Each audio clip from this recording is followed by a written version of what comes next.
മഴതോറും മുമ്പേ സീരിയലിൻ്റെ ഏറ്റവും പുതിയ പ്രൊമോ റിവ്യൂയിലേക്ക് എല്ലാ കൂട്ടുകാർക്കും സ്വാഗതം. 1,57,000 രൂപ ഇവർക്ക് എന്തിൻ്റെ കോമ്പൻസേഷനായിട്ടാണ് കൊടുക്കണ്ടേ, അത് നിനക്ക് പറഞ്ഞാൽ മനസ്സിലാകില്ല എന്നൊക്കെ പറഞ്ഞ് ബാലേന്ദ്രൻ അങ്ങ് പോകുന്നുണ്ടല്ലോ. അതിനുശേഷം അലീന നടന്ന കാര്യങ്ങളെല്ലാം വൈജയന്തി അറിയിക്കുകയും ചെയ്യുന്നുണ്ട്. അതിനുശേഷം വൈജയന്തിയോട് അലീന പറയുന്നുണ്ട്, എനിക്കല്ലായിരുന്നു ഭ്രാന്ത്, മേഡത്തിൻ്റെ മകനായിരുന്നു.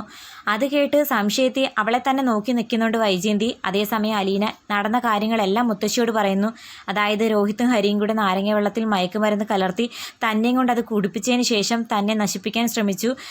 ജീവൻ രക്ഷാർത്ഥം യാതൊരു നിവൃത്തിയില്ലാഞ്ഞ് കത്രിക എടുത്ത് താൻ തന്നെയാണ് തൻ്റെ വയറ്റിൽ കുത്തിയെന്നുള്ള കാര്യമൊക്കെ കേട്ടിട്ട് അവർ വല്ലാതെ ഷോക്കായി നിൽക്കുന്നുണ്ട്.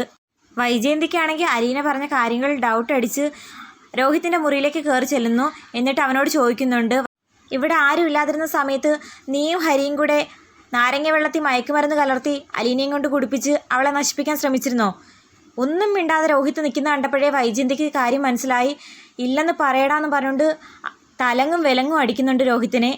എന്നാൽ അതേസമയം ബാലേന്ദ്രനാണെങ്കിൽ അലീനയെ ചേർത്ത് പിടിച്ച് പറയുന്നുണ്ട്, മോളെ, എൻ്റെ മകൻ ചെയ്ത തെറ്റിന് നിന്നോട് മാപ്പ് പറയാൻ മാത്രമേ ഒരച്ഛനെന്ന നിലയ്ക്ക് എനിക്കാകൂ.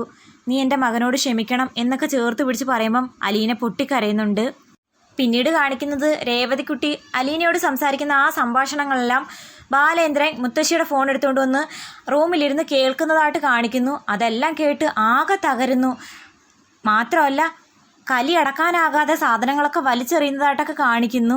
രേവതിക്കുട്ടി പറയുന്നത് ഇങ്ങനെയാണ്, 22 വർഷങ്ങൾക്ക് മുമ്പ് പ്രസവിച്ചുപേക്ഷിച്ച സന്തതിയാണ് ഞാൻ. നിങ്ങളെ അമ്മയെന്ന് വിളിക്കാനും നിങ്ങൾ എന്നെ ചേർത്ത് പിടിക്കാൻ വേണ്ടിയിട്ടാണ് നിങ്ങളെ തിരക്കി വന്നേ എന്നുള്ള കാര്യമൊക്കെ ചേച്ചി ആ സ്ത്രീയുടെ മുഖത്ത് നോക്കി പറയണം എന്നുള്ള ആ വാക്കുകളൊക്കെ കേട്ടിട്ട് ബാലേന്ദ്രന് ചെറിയ ഡൗട്ടുകളൊക്കെ ഉണ്ടായിരുന്ന വൈജയന്തിയുടെ കാര്യത്തിൽ. ഇപ്പം അത് സത്യമായെന്ന് അറിഞ്ഞപ്പോഴത്തേക്കും ദേഷ്യം സഹിക്കാനാകുന്നില്ല ആ മനുഷ്യന്. ഇത്രയും വർഷമായി തൻ്റെ ഭാര്യ ഏറ്റവും വലിയൊരു സത്യം തന്നീന്ന് മറച്ചിട്ടാണ് തൻ്റെ ഭാര്യയായിട്ട് കൂടെ ജീവിക്കുന്നത് എന്നുള്ളതൊക്കെ അറിയുമ്പോഴത്തേക്കും ഏതൊരു ഭർത്താവായി ഈ സാഹചര്യത്തിൽ ക്ഷമിച്ചു കൊടുക്കാൻ പറ്റുക? ആ ഒരു ദേഷ്യവും വൈരാഗ്യം തന്നെയാണ് ബാലേന്ദ്രനും കാണിക്കുന്നത്. സാധനങ്ങളെല്ലാം വലിച്ചെറിയുന്ന സൗണ്ട് കേട്ടിട്ട് അലീന ബാലേന്ദ്രൻ്റെ റൂമിലേക്ക് നോക്കി നിൽക്കുന്നതായിട്ട് കാണിക്കുന്നുണ്ട്. എന്തായാലും ഇത്രയും നാൾ വൈജയന്തി ബാലേന്ദ്രന് യാതൊരു വില കൊടുക്കാതെ തർക്കുത്തരം പറഞ്ഞുകൊണ്ടിരുന്നെങ്കിലും താനറിയാത്ത ഇത്രയും വലിയ ഫ്ലാഷ് ബാക്ക് വൈജയന്തിയുടെ ജീവിതത്തിലുണ്ടെന്ന് അറിയുന്ന ബാലേന്ദ്രൻ ഇനി എങ്ങനെ ആയിരിക്കും അവരോട് പ്രതികരിക്കുക എന്നറിയത്തില്ല. കാത്തിരിക്കാം. വീഡിയോ ഇഷ്ടമായാൽ തീർച്ചയായിട്ടും ചാനലൊന്ന് സബ്സ്ക്രൈബ് ചെയ്ത് സപ്പോർട്ട് ചെയ്യാൻ മറക്കല്ലേ കൂട്ടുകാരെ.